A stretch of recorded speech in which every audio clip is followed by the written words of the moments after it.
book discussion by William Finnegan, Barbarian Days, A Surfing Life. Before I go into the conversation, I just want to reiterate the reason why we mention books on this podcast. Is the purpose of this podcast is to give people a sense for what it feels like to run a hedge fund. And reading books is part of the business of running a hedge fund because it is conditioning of the mind. This is our own experience with reading, but also actually scientifically formulated by Angus Fletcher in his research. So I just want to reiterate that and make sure that people that are listening to this podcast don't misunderstand the importance of reading books. It is not just about a pastime or something like a hobby or something you do because it's something people do, intellectual people or anything like that. It is absolutely crucial. And the reason we discuss books here is partly to emphasize that fact and also to try to convey what we learn and how we get inspired by books. This is the Not In Wrong podcast. It's January 4th, 2022. This is Krim Delco. For the day, the fund is down 5.4%. The market is down 10 basis points. For the year, we are up 7.6%. The market is up 60 basis points. We're outperforming by 7%. Today was a reversal of yesterday. In particular, our biotech stocks have suffered a lot. We've had a raise in rates and therefore a hit for any kind of growth stock, including Tesla, the biotechs, and all the other growth stocks like Nvidia, etc. We believe that that is going to be part of the narrative in the coming weeks until it settles. We've said that before. We think that actually raising rates is a good thing for the economy. It is a good thing for us and our stocks. But in the short term, when we have these types of reallocations of assets, there will be turmoil. We also believe that the ARK Invest funds are suffering, rightly so. We believe that ARK Invest has made a few mistakes, in particular accumulating investors that are not really suited for the kinds of stocks that Kathy would invest in. And also, I think the marketing has gone a little bit too far. So we have a correction there. I don't think it will affect us too much, but we don't have the tailwind of money flowing into these types of stocks. So we will have to, we believe that there's definitely still another maybe 50% correction in the ARK funds that could affect us. Hopefully it won't, because the way we can offset that is by fundamental news that our stocks have that can propel our stocks, which are only a small fraction of the ARK Invest stocks, to do well. But on days like today, when there's a macro high correlation day, we are impacted. Now let's get to the book discussion. William Finnegan, Barbarian Days. The second time I'm reading this book, and I just want to reiterate the importance of a book like that to people. What are the things that are outstanding here? I think let's first go into what is it. So Barbarian Days is a biography. It's Finnegan's life, but through the lens of surfing. And I think this is the first innovation here that, at least for myself, I think one thing is a biography, but this is also a book about surfing. And it's a person's life through the lens of surfing. I think that's a great idea. And I've been inspired myself to write my own biography based on this book. Now, what I'm doing is I'm trying to use my life as a lens through look at several things. For example, investing, the hedge fund business, and a couple of other things. I think the idea here is that it is not about Finnegan's life. It's not about my personal life. It's just the lens through which I'm looking at these things. And this is, I think, a great idea. So I would say that's one of the things. I think another thing that I want to mention here just off the bat is Finnegan's command of the English language. It's beautiful. It's smooth. It is literally like surfing. Like the way he writes is like, I guess, like a surfer surfs. It's precise. It's elegant. It's smooth. It floats. It gives you the feeling of you want to do it yourself, and it's not heavy on your brain or stomach or whatever. I think that's the art. I think Finnegan's ability to write, I would say, is at such a high level that I don't have words for that right now, because my command of the English language is not as great. But I would say that he makes it look easy. He inspires. He uses nice pictures, nice narratives that convey the story without overwhelming people. I think that would be a nice way to describe his writing. It's a book about surfing. It's a book about his life, Hawaii, California, Missoula, and then traveling around the world, Sumatra, Australia, the Samoa, Fiji, and then New York. That's where the book ends because he lives in New York. So there's a lot of interesting anecdotes, a lot of interesting lenses through which he looks at the world. Apartheid in South Africa, violence in the Pacific Islands, sort of a almost communist-like work culture in Australia. There's a lot of things you learn throughout this book that are not explicitly taught, and that's the great thing, and that's what I'm trying to do in my own biography. The goal of my biography is to convey in particular my experience on Wall Street from the first days as a trader on an equity derivatives desk all the way to today where I'm running a hedge fund. I think I want to be able to convey that because I feel like it's one of the most interesting jobs in the world. I was also inspired by Hugh Henry, by the way. He is a very inspirational figure too. So it's not just that, reading Barbarian Days, I all of a sudden woke up and said, I want to write about this. I think it's a beautiful thing to do. It's also, of course, self-serving. I think if you convey an experience, if you talk about your own experience, you also learn about yourself. You learn about your own. You basically figure out, what am I thinking? What is it I'm thinking? What is it I'm feeling? What are the things? All these types of things I think are important and help me understand where I stand. I'm still in the business. This is not a retrospective. I'm still in the business. Today we lost 5.4% in the fund, which is quite a bit. Now we had a phenomenal day yesterday, so the year is still strong. We're outperforming by 7%.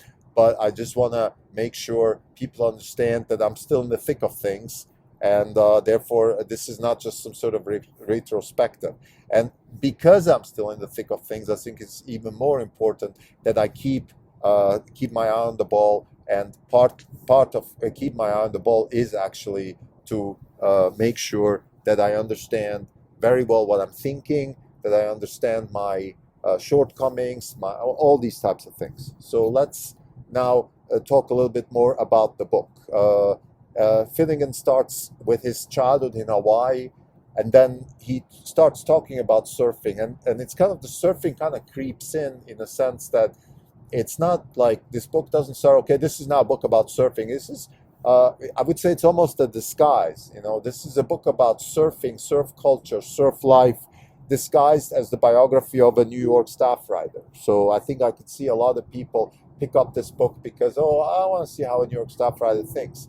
When in reality, this is a book about surfing. And let's go chronologically. I want to keep, surfing is the main character in this book. So this is really about surfing, but it's a lot more than about the sport. It's about, for example, how does a child pick up a sport? How do you get proficient at something? What does it mean to be obsessed about a sport? All of these things, they go through my mind every day. I'm an obsessed skier myself, a little bit obsessed surfer too at this point. I'm just started surfing. I'm bodyboarding. I'm not surfing, but I'm going to call it surfing just for ease of nomenclature. And to be clear, what I'm surfing is as challenging as anything that surfers on surfboards experience in terms of waves, in terms of weather. I surf Ocean Beach, San Francisco, so I'm exposed to all the elements. It's just that I don't stand up on the board. I do the bodyboarding thing, and I try to do maneuvers and things like that. But given my age, I'm also pretty, I would say, careful with things like jumps and stuff. I'm also a very avid skier, and I think the skiing for me is a little bit the surfing for William Finnegan, because I grew up skiing. I was 4 years old when I skied. I grew up in Switzerland, of course, so that helped me appreciate the sport. And even today, I'm very much enamored with the sport. I have similar characteristics like Finnegan in terms of when I think about skiing, I know the slopes, I know the resorts, I know the I know shoots. I can talk about the difference between snowbird and Alta and Squaw and Jackson Hole. And I've never skied Aspen, so that one I can't. Talleyrand I haven't skied. And then in Europe, I've skied all the big Swiss stuff. I haven't done anything else. But I think it's enough to have a conversation about, listen, this is how I feel. Let's say this is what snowbird feels like. The snow in Utah is a lot better than elsewhere, but the slopes are maybe a little bit less interesting, or the avalanche risk is higher, and those sort of things. Having said that, just as a little side note, I think one of the things that I'm incredibly intrigued about is backcountry skiing, inspired by the 50 project by Cody Townsend. I just shout out to Cody. What he's doing is amazing. If you haven't checked out, check his YouTube videos, Cody Townsend, the 50 project. It's he's basically climbing and skiing 50 mountains in North America. This is something I would like to do. Unfortunately, I don't think I have the patience to do it, because it's something you need to do with other people. You have to have guides, you have to prepare. There's a lot of stuff involved other than the actual physical activity. And yeah, I'm not sure I have the capacity to do all that stuff, but it's something I'm really intrigued about. So if there was a way for me to do backcountry skiing, for example, I just came back from Moab, and Mount Tuck there seems like a mountain that is skiable without guides and all that stuff and too much preparation. It seems like a fairly easy mountain to ski. But, you know, backcountry is backcountry. You cannot underestimate backcountry. So I have to be very conscious about that, and also respectful. Another thing that Finnegan mentions in his book, and I want to talk about this a little bit, he says that sort of working out for the purpose of working out without having another purpose. Like, for example, you know, surfing is a workout with the purpose of surfing. Climbing is a workout for the purpose of climbing. Skiing is a workout for the purpose of skiing. But if you just work out just like that, it is not really a workout. It's more of a tearing down your body. And this is something that I've been struggling with recently also, given my age. Again, I'm 54 now. So, of course, I have to think about, how do I train most optimally? How do I condition my body the best way possible? And I've transitioned from doing runs and swims and all that to my training workout is more or less fighting. It's striking, Muay Thai, boxing, and then there's surfing and skiing. Those are the things I do. Now the fighting, I am not sparring yet. I hope I can at some point start sparring, but I'm a little bit reluctant to spar right now, and part of the reason is because, again, I don't want to get injured. But the reason I'm mentioning these things is because I'm kind of struggling between, am I training with a purpose, or am I just kidding myself? And now, of course, in the end, you can pull every conversation of purpose to the absurd and say, well, what is purpose and stuff? So let's just leave it at that. That purpose is if I train for something else. So, for example, skiing, that's a purpose. Surfing is a purpose. Swimming across the Bay of San Francisco is a purpose, but swimming laps is not. So I just want to sort of differentiate those two things. Now, having said that, again, I train fighting, so my training routine is a little bit of yoga, a little bit of push-ups, pull-ups, but then there is usually between 9 and 12, between 9 to 12 rounds of shadow boxing, or 9 to 12 rounds of mix between shadow boxing and bag work. So that's what I do. I do Muay Thai and boxing, probably 40-60, so about 40% Muay Thai, 60% boxing. That's partly because I'm just not very proficient in Muay Thai, but there's certain things I do which I think I'm okay. What I'm not doing is sparring, though, again, and that, of course, as they say, defeats the purpose to some extent. But at this point, that's the best I can do. And I think this is one of the things that Finnegan also is struggling with in the book, because he says that he's not able to surf anymore as he used to, so he's doing lab work and other gym training stuff. I guess the older you get, the more you have to think about this. And I think the way I think about this, really, in the end, the way I think about this is the following way. I think that time and age and your body are evolving, and they're telling you what you can do and what you cannot do. And I think you should listen to your body and do what's possible. And I found, let's say I had an injury with my meniscus, which kind of made me drop jiu-jitsu. And I'm okay with that because my body has told me you can't do jiu-jitsu. You literally can't do jiu-jitsu with a meniscus for various reasons. And therefore, but there's other things I can do. I've started doing, like I said, Muay Thai, boxing, and I'm very happy about that. And maybe at some point I can start sparring, and I'll see how far that goes. But the point here is that it's okay to listen to your body. It's okay to quit things. All these things are fine. It's not, this, oh, I'm not a quitter and all that. This is all, I would say, it's overrated in the sense that you should, as a athlete, always be conscious about what your body allows you to do and what not. This is part of being an athlete. And therefore, I think it's not a crime or a failure or anything like that to admit to yourself that, well, I can't do this anymore. I have to do something else. And this is exactly what happened to me. I stopped running, and I'm now, like I said, training primarily striking. I was also inspired by a coach. The name eludes me now. He's up in Canada. He's the coach of Jean Saint-Pierre. I'm sorry, Zahib Farazi or something. I'm sorry, I'm butchering his name. I hope you guys know who he is. He also inspired me by saying that the cardio workout that he recommends is striking, and I've taken that to heart, and it really helps me a lot. So let's get back to Finnegan's book. It's a beautiful book. It's an emotional book. It's very, very emotional because it's a person's life. But I think what Finnegan has managed to do in this book is really put his life like a screenplay, and his life is not the relevant thing. It's just the experiences that he goes through, his family, his kids, surfing, his friends. It's beautiful.